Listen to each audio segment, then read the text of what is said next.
Bismillahirrahmanirrahim. Ahlan wa sahlan. Jom belajar PJPK bersama dengan Cikgu Salma.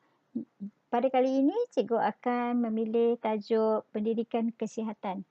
Okey, apakah tajuknya? Mari kita saksikan. Okey, tajuknya adalah perhubung buku teks muka surat 160 hingga 164. Skop perbincangan kita adalah pertama berkenaan dengan komunikasi, jenis komunikasi dan juga kepentingan kemahiran berkomunikasi. Apakah dia komunikasi? Terbahagi kepada dua, iaitu komunikasi secara lisan dan juga bukan lisan. Yang dimaksudkan dengan lisan adalah proses komunikasi yang menggunakan percakapan untuk menyampaikan maklumat kepada penerima. Clue dia adalah percakapan untuk menyampaikan maklumat. Manakala bukan lisan pula adalah proses komunikasi melalui tingkah laku dan juga fizikal. Contoh tingkah laku adalah pergerakan badan, intonasi suara. Contoh fizikal pula bagai susun atur bilik mandi. Kemudian kita hubungan interpersonal. Kemahiran berinteraksi dengan individu lain seperti ahli keluarga, rakan, guru dan juga jiran. Dia melibatkan kemahiran komunikasi secara lisan dan bukan lisan. Berinteraksi untuk penyampaian dan juga penerimaan mesej.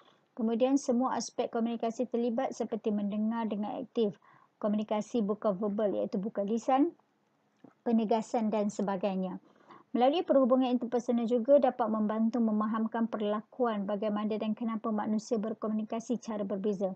Kita kena sedia maklum bahawa manusia ini lahir tidak sama antara satu sama lain. Persekitaran, budaya setempat, keluarga dia sebenarnya membentuk kepribadian seseorang. Jadi komunikasi juga akan berbeza antara satu sama lain. Seterusnya kita berdialog di antara dua orang sahabat, di antara Man dan juga Is. Okey, Is bertanya kepada Man. Dia kata, Man, musim COVID sekarang ni, kau ikut peraturan tak? Guna tak mask dan juga kerap cuci tangan? Kemudian kata Man, mestilah Is, kalau tak nanti kena compound, kena denda 1,000. Tak pasal-pasal, tak ada penyakit, cari penyakit. Katanya, baik duit yang ada tu digunakan ke arah yang lebih baik. Jadi kata dia, ikut saja nasihat kerajaan, bukan susah pun. Okey, jadi persoalannya, bincangkan apakah jenis komunikasi yang berlaku di antara dua individu di atas. Kepentingan kemahiran berkomunikasi. Kita boleh senaraikan antara kemahirannya ialah pertama, dapat mengelakkan konflik. Manusia memang tidak dapat lari daripada konflik. Kerana bila berlakunya salah faham, maka akan timbulnya permasalahan, akan timbulnya konflik. Jadi dengan kemahiran yang berkesan, maka ia dapat mengelakkan terjadinya konflik. Kemudian yang kedua, dapat mengendalikan kemarahan orang lain. Apabila komunikasi itu dapat dibawa ke arah cara yang betul, orang yang sedang marah dia akan reda. Kemudian dapat mengendalikan rungutan dan juga aduan. Apa sahaja permasalahan yang timbul apabila cara penerangannya betul, maka masalah akan dapat diselesaikan.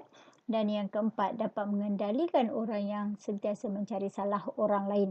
Jadi memang kita tak nafikan ada setengah orang yang memang suka cari salah orang. Tapi apabila penerangan, penjelasan melalui komunikasi dapat dilaksanakan dengan baik, maka ia dapat melemahkan orang yang suka mencari salah orang lain.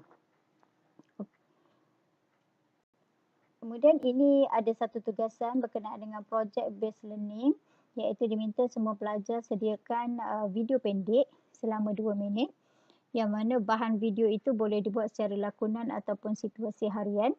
Kemudian situasi komunikasi mestilah di kalangan ahli keluarga. Kemudian yang ketiga, tema komunikasi adalah bebas tetapi mengandungi nilai-nilai murni. Perlu masukkan kemahiran berkomunikasi secara berkesan, sama ada dengan mendengar dengan teliti, mengekalkan eye contact, meluahkan perasaan, idea dan juga fikiran.